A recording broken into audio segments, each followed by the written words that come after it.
우리가 이제 요한계시록을 해석할 때 처음부터 이제 지속적으로 이제 들었던 말씀이 이제 그냥 이제 말세를 당한 사람을 위로하기 위해서 쓴 책이 아니다. 실제로 일어날 일에 대해서 쓴 책이다. 그래서 실제로 일어날 일이라고 누누이 강조를 해 왔습니다. 그래서 이제 요한계시록 이제 1장부터 이제 반드시 속히 일어날 일이라고 하면서 이제 그 이야기를 계속적으로 이제 반복하고 있는 것이죠. 이제 주로 이제 하나님의 심판이 두려운 사람은 이 일들을 자꾸 어떤 신화화하거나 아니면 어떤 전설의 고향 취급하려는 경향이 있습니다. 왜 그러냐면은 이제 하나님의 심판을 두려워한다는 것 자체는 자기의 삶이나 자기 행동이 이제 하나님의 은혜를 받을 만큼이 되지 못했다는 그런 생각을 하기 때문인 거죠. 그런데 이제 우리가 여기에서 중요하게 이제 생각해야 될 점이 뭐냐 하면은 여기에서도 이제 여기에서 이 말씀에서도 그런 말이 이제 등장을 이제 하지만은 이제 그 3절에 보면은 또 다른 천사가 와서 제단 곁에 서서 금 향로를 가지고 많은 향을 받았으니 이는 모든 성도의 기도와 합하여 보좌 앞 금 제단에 드리고자 함이라. 향연이 성도의 기도와 함께 천사의 손으로부터 하나님 앞으로 올라가는지라.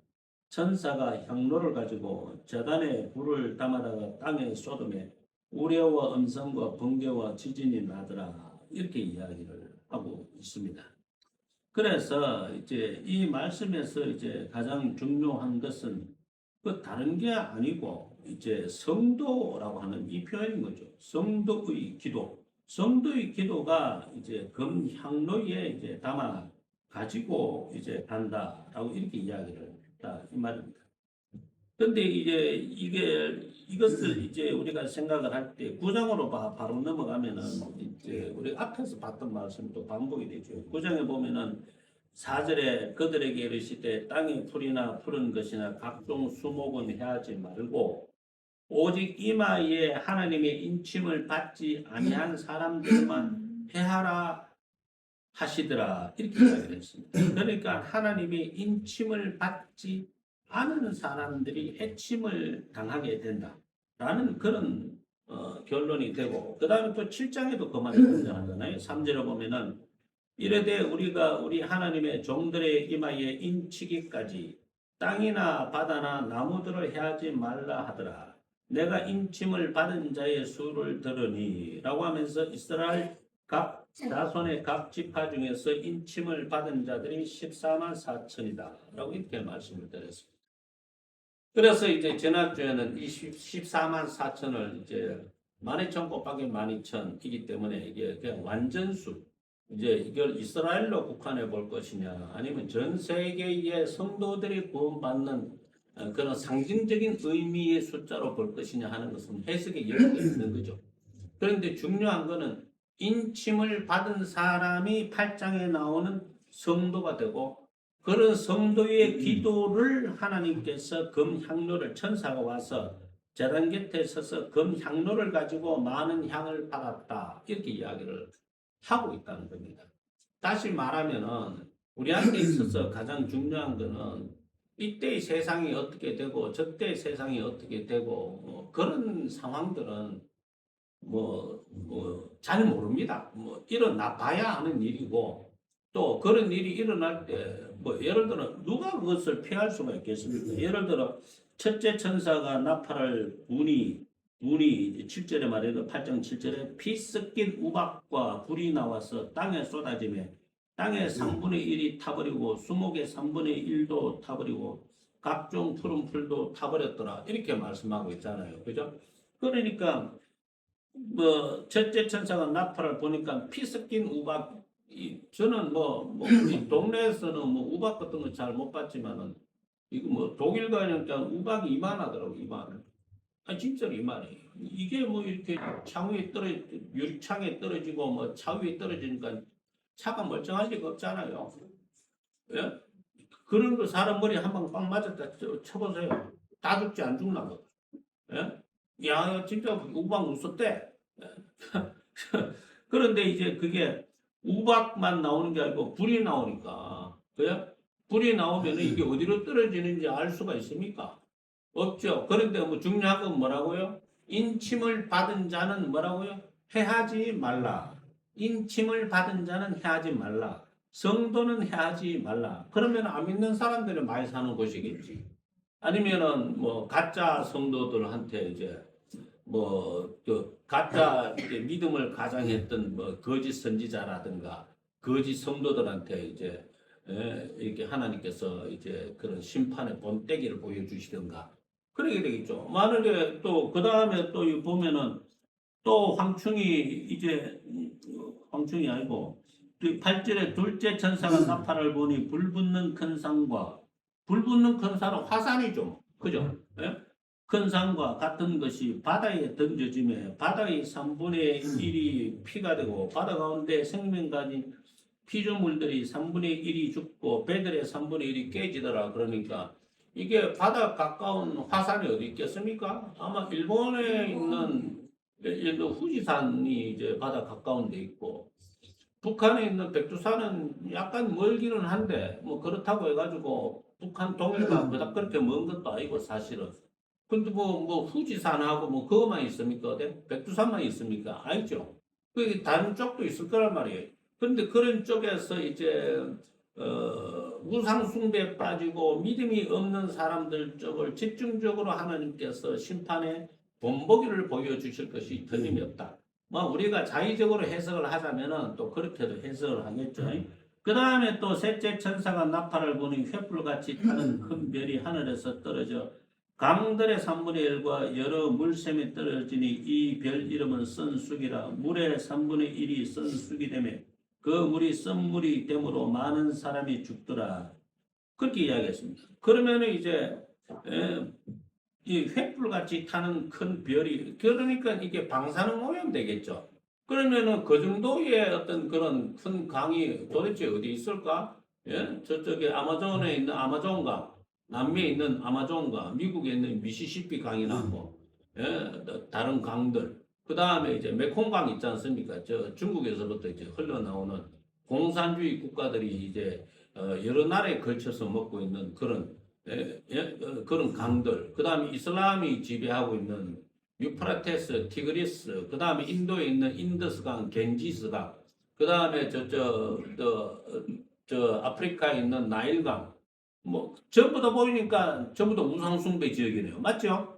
전부 다 우상숭배 지역이네요. 미시시피 강은 뭐 우상숭배하는 구역이라고 볼 수는 없지만 거기는 또 신앙이 이상해가지고 뭐 동성애자 만세 부르는 데지 않습니까? 동성애자 만세 부르는 데잖아요. 그쪽 동네는. 그러니까 한번 생각을 해보세요. 어디가 쭉 터질지 뻔하죠. 어? 분명히 뭐 아니 멀쩡하게 신앙생활 잘 사는 사람한테 하나님께서 불벼락을 내리시고 물도 못 먹게 만드시고 먼저 그러시기에는 조금 모양이 이상하지 않습니까? 일단은 우상 숭배를 하고 하나님이 없다고 하고 다른 쓸데없는 짓거리를 했던 사람들 먼저 이제 심판의 본보기를 보여놓고 그 다음에는 이제 교회 안에 있는 가짜 신자를 이제 쏟아내시겠죠. 가짜 신자를요. 그러면 이 점에 있어서 이제 우리한테 중요한 거는 이런 심판이 일어나면 우리 피할 방법이 없어요. 어떻게 피할 건데? 물론 메콩강이 더러워지면 뭐 중국하고 베트남하고 캄보디아하고 태국하고 뭐 미얀마하고 뭐 완전히 그 나라들은 완전히 박살이 나겠지만은 내하고 상관없잖아. 낙동강이 더러워지는 건 아니거든. 메콩강이 더러워지지 뭐 나하고 뭔 상관해? 또 유프라테스, 티그리스, 인더스, 겐지저강 그게 뭐 중국의 황하강, 양쯔강이 더러워지는 게 우리하고 뭔 상관이 있습니까?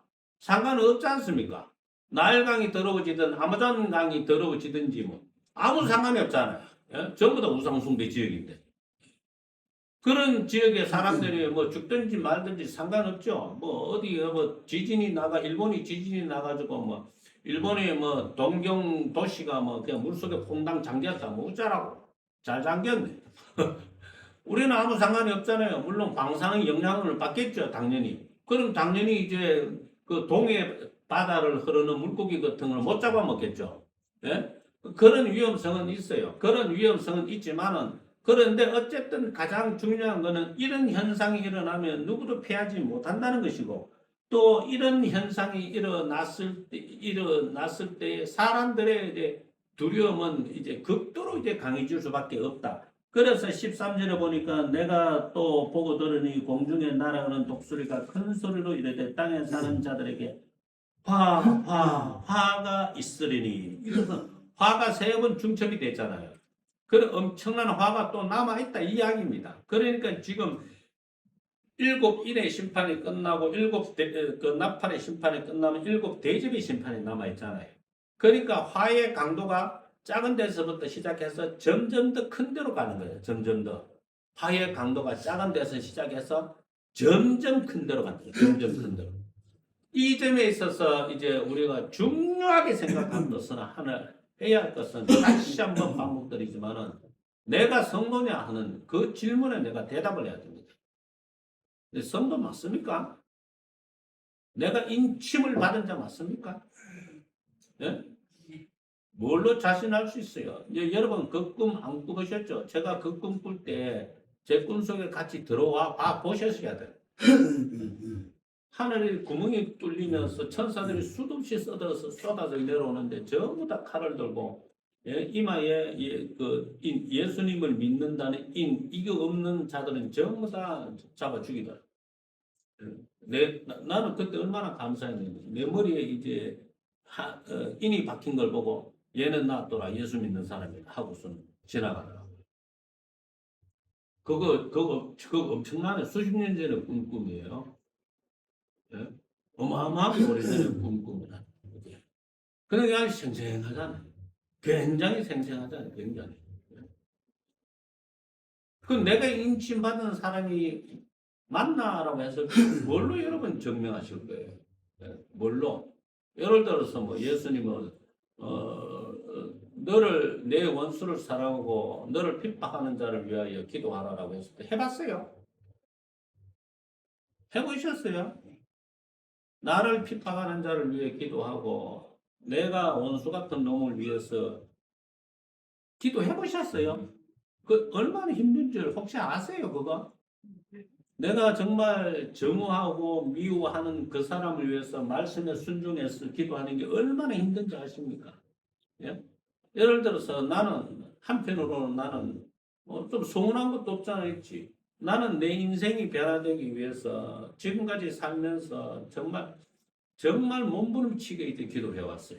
내 인생이 변화되기 위해서. 예?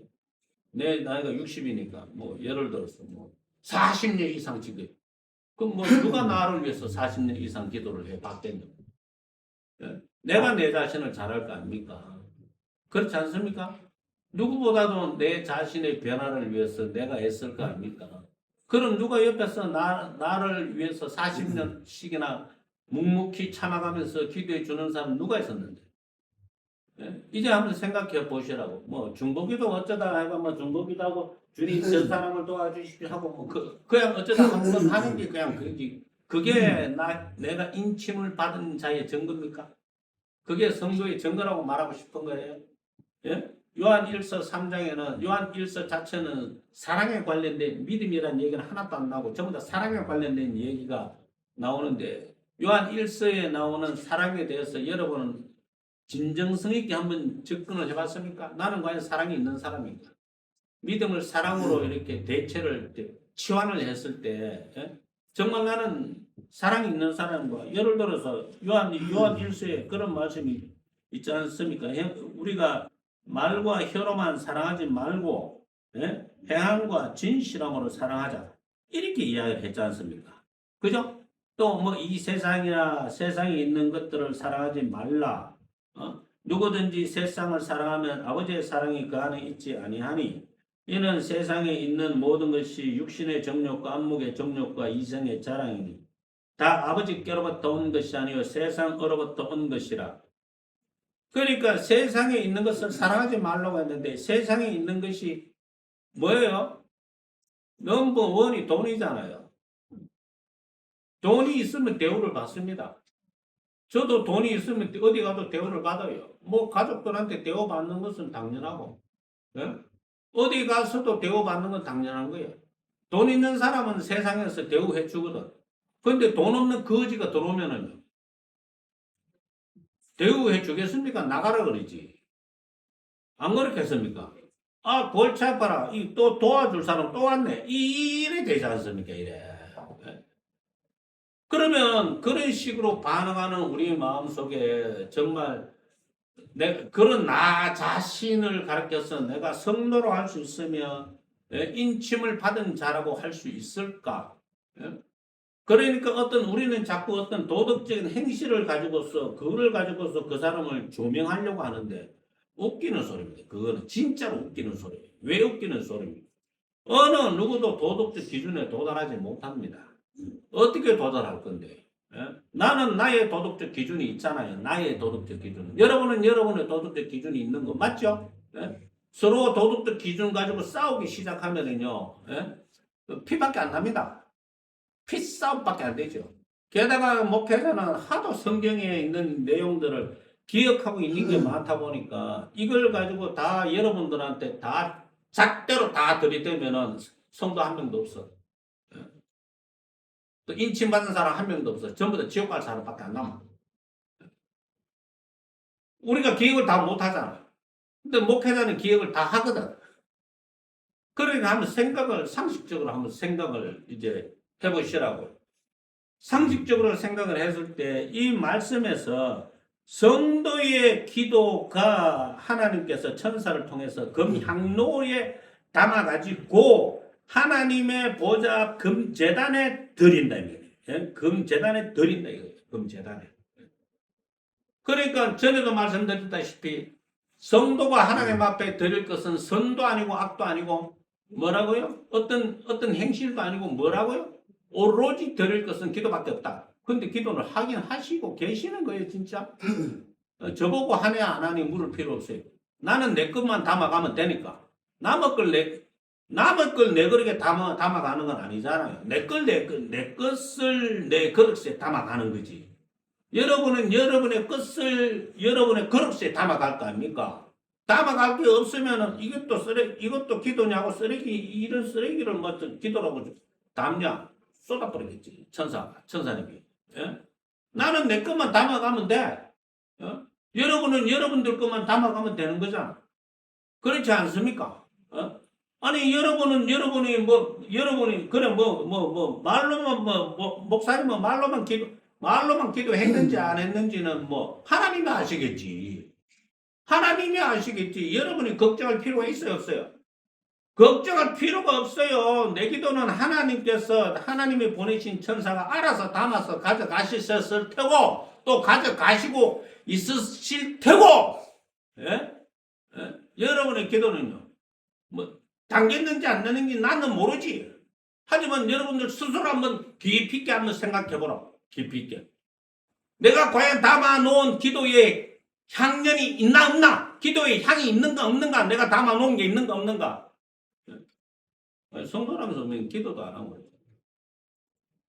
그거는 웃기는 얘기잖아요. 다른 게 아니야. 우리는 비판을 할 수 있어요. 세상이 어쩌고, 정치가 어쩌고, 이렇게 비판할 수 있어요. 다른 사람은 어떻고, 저쪽 교회는 어떻고, 저 목사님은 어떻고, 저 사람은 어떻고, 이렇게 비판을 할 수 있지. 그런 비판은 하나도 당겨지지 않습니다. 하나도 당겨지지 않고, 비판하는 내 입만 더러워지는 뿐, 내 마음만 더러워지는 내 입과 내 마음만 더러워질 뿐이고, 오로지 하나님이 담으시는 것은 나의 기도일 뿐인 거예요. 진정성 어린 나의 기도. 이걸 우리가 정말 깊이 있게 생각을 해서 이런 현상들이 일어나가지고 바다가 3분의 1이 죽어버리고 강이 어떻게 선수이 되고 그 다음에 우박과 불이 나와가지고 땅에 쏟아져가지고 땅에 불타버리고 예? 이런 거 중요한 게 아니에요. 이런 거 중요한 게 아니에요. 이런 거 일어나면은 꼼짝 말아야 누구도 피해 갈 수가 없어요. 전쟁이 일어났다. 누가 피해 갈 건데, 그거를요. 예? 전쟁이 뭐 터지면은 미사일이 내 머리만 피해 다니나? 내 머리만 막 피해 다니가 다른 데로 막 떨어지나? 그런 것도 아니잖아요. 예? 그러니까 이런 일이 일어나면은 우리는 어쩔 수 없이 다 똑같이 당하게 되는 거예요. 대공황이 왔다. 경제 대공황이 왔다. 누구도 피해가지 못하는 거예요. 실업률이 50%, 60%막 이래 닥치면은 길거리에 거지 천지가 되는 거예요. 그걸 어떻게 피해갈 거냐고요. 어떻게. 뭐 어디 시골에 땅이라도 많이 사놔가지고 무슨 고구마 감자라도 심어놨으면 모를까. 예? 그런 걸 누가 알고 미리 준비해 놓겠냐고요. 예? 정말로 현명한 사람 같으면은 시골에 그런 쓸모없는 노지라도 또 사가지고 거기다가 그냥 파라도 조금 심어놓고 어떻게 해보겠지. 나중에 진짜 이제 그 농작물을 심어야 될 때가 되면은 굶어 죽지 않으려고 이제 땅이 있어야 뭘 심어 놓으니까 그런 거라도 하려고 하겠죠. 그런 거라도 현명한 사람 같으면요. 예. 근데 어쨌든 그런 일이 닥치면은 아무도 피해가지를 못하는 거예요. 그래서 요한계시록에 나타난 이런 저런 여러 가지 현상들은 사실상 우리가 관심을 둘 일이 별로 아니다. 정말 관심을 둬야 할 일은 뭐냐? 내가 성도냐? 내가 인침을 받은 자냐? 내가 성도로서 말씀에 순종하며 기도하면서 살아왔던 그것이 그러니까 결국에는 나의 삶이 기도요, 기도가 나의 삶이 이게 이렇게 분리가 되면 안 되는 거죠. 설교는 분리가 될 수 있어요. 내가 못 산다고 해가지고 설교를 똑바로 안 하나? 내가 잘 못 살아도 설교는 똑바로 해야 돼. 그렇잖아요. 예? 내가 거짓말하고 산다고 성도들한테 거짓말하고 사세요 이렇게 말할 수는 없잖아. 나는 거짓말을 해도 설교할 때는 거짓말하지 마세요 이렇게 말을 해야 되겠지. 그렇지 않습니까? 이거는 사람이 가지고 있는 이중성 때문에 위선적인 것 때문에 어쩔 수 없어. 설교와 삶이 일치돼야 된다고 이야기하는 사람은 싹 다 거짓말장이야. 자기가 어떻게 삶과 설교를 일치시킬 수 있을 것인데요. 설교가 하나님의 말씀이고 하나님의 말씀이 자기의 삶이 되도록 한번 애써보면요. 사람 미치고 팔짝 뜁니다. 한 개라도 지키기가 힘듭니다. 당장에 내가 2026년도 목표는 한 줄도 결석하지 않는 것. 이렇게 한 목표를 세워봐. 거기 지켜줄 수 있나 없나? 나는 지키고 싶어도 주변에서 가만 안 놔둘 수가 있거든. 그렇잖아요. 나는 지키고 싶은데 주변에서 어디 가야 돼. 교회 가지 말고 교회 가지 말고 어디 가야 돼. 안 돼. 나 교회 가야 돼. 집 나가. 이러면은 교회를 안 나가고 집은 못 나가니까 교회를 안 나가고 따라가야 되는 거잖아. 그러니까 그렇게라도 결심을 하려고 해보시라고. 얼마나 힘드는지 모른다고요. 그게요. 아이고 내년부터는 내가 주일날 헌금을 2만 원씩 꼬박꼬박 내야 되겠다. 이것만 한번 결심을 해봐. 2만 원이 보통 돈으로 보면 얼마나 큰 돈이 되는데요. 어림도 없습니다. 어림도 없어요. 사람은 툭하면은 하나님 앞에 드리는 헌금도 쏘기려고 그러고 툭하면은 헌금을 적게 내려고 그러고 그게 지 복받는 길인 줄도 모르고 어떻게 하든지 적게 내려고 그러고 안 하려고 그러고 봉사하는 게 자기와 자기의 자손이 복받는 길임에도 길이라고 그렇게 이야기를 해도 어떻게 하든지 안 하려고 그러고 하면서 복은 무슨 복 타령하고 있나 지금 도대체. 뭔 복을 무슨 복이 필요한데. 안 죽고 살아있는 것만 해도 대단하고만. 큰 병 안 걸리고 있는 것만 해도 큰 복이고. 그렇지 않습니까? 그러니까 이게 설교가 삶이 되고 삶이 설교가 되는 거는 이거는 보통 어려운 일이 아닌데 이 말들을 너무 쉽게 내뱉어요. 그런데 그거 아니고 우리 성도들한테 정말로 밀접하게 정말로 어떤 진정성 있게 접근하려고 그러면은 기도가 삶이 되고 삶이 기도가 돼야 돼요. 그 말은요, 예를 들어서 주님, 내가 이런 문제가 있는데 이 점을 고쳐 주십시오. 그 문제에 대해서 시인을 하고 있는 거잖아요. 그리고 고쳐 달라고 강구하고 있는 거잖아요. 예? 그 이야기 하고 있는데, 주님, 제가 이게 부족한데 이런 부분에 있어서 주님의 능력으로 채워 주십시오. 그러니까 삶과 기도가 이렇게 격차가 벌어져 있는 게 아니고 내 삶의 모든 문제를 기도의 문제로 끌고 와가지고 하나님 앞에 기도를 드리는 거. 그게 이제 향료에, 금향료에 담기는 거지 않습니까? 근데 기도도 거짓말 얼마나 많이 하는지 아십니까? 기도 정말로 거짓말 많이 합니다. 그거는 정말, 그거는 뭐라고 표현할 방법이 없어요. 기도조차도 거짓말. 기도조차도 거짓말을. 그러니까, 그래서 성도들이 가만히 보면은 이 기도조차도 이제 거짓말을 하고 진실성이 없는 사람의 기도는 한결같이 회개하고 감사를 잘 안 합니다. 자기는 회개할 게 없다고 생각합니다. 그래, 회개를 잘 안 하지. 내가 감사할 게 뭐가 있노? 내 힘으로 다 했다. 이래 생각하지. 그래, 또 감사할 게 또 없지. 예? 내가 아쉬운 게 뭐 있노? 해서 간과하는 것도 없지. 예? 하나님이 알아서 다 해주실 텐데. 그럼 당연히 기도를 하겠어요? 안 하겠어요? 안 하지. 당연히 안 하게 되지. 당연히 안 한다니까요. 그게 당연히 기도의 금향로에 담을 게 있겠습니까? 없겠습니까? 없습니다. 우리의 삶의 모든 부분들이 그야말로 투쟁입니다. 자기 자신과의 투쟁이고, 자기 마음속에 있는 모든 부정적이고, 비관적이고, 또 뭐 이렇게 나쁜 감정들과 싸우는 그런 투쟁인데, 그걸 전부 다 기도로 다 표현해내야 돼. 기도로 다 표현해내야 돼. 그 작업 자체가 되게 힘듭니다. 자기를 끊임없이 봐야 되니까. 이게 잘못하면 이제 우울증 여기에서 이게 그 선우에서 왔다리 갔다리 합니다. 왔다리 갔다리. 끊임없이 계속 자기를 쳐다보니까 나는 왜 이것밖에 안 되노? 이렇게 되지. 또 그걸 고치려고 했으니까 한계에 부딪히지. 그러니까 이게 우울증에서 이렇게 왔다리 갔다리 왔다리 갔다리 왔다리 갔다리 왔다리 갔다리. 그래서 정말 많은 분들이 이제 뭐 우울증에 걸려서 고생을 죽도록 하시는 목사님도 많고, 사실 그 때문에 이제 세상을 달리하신 분들도 많고, 그래서 정말 성도답게 내가 성도인가, 내가 인침을 받은 자인가, 그 증거를 내 스스로 가져보자 이렇게 생각하고 접근하려고 할수록 되게 부딪혀.